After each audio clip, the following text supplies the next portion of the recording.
దేవునికి మహిమ కలుగునుగాక. హల్లెలూయా.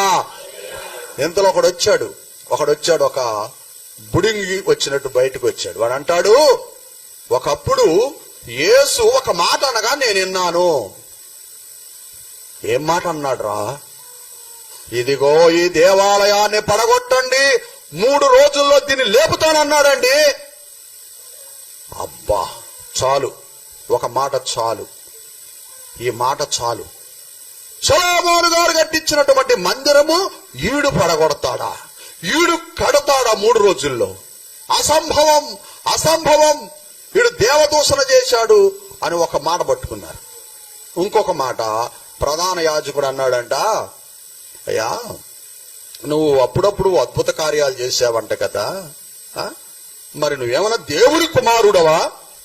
దేవుని శక్తితో చేశానంటున్నావు, దేవుని కుమారుడవా ఏంటి? అయితే నాతో చెప్పు ఆ విషయం అన్నాడంట. ప్రభువా నువ్వు అన్నట్టే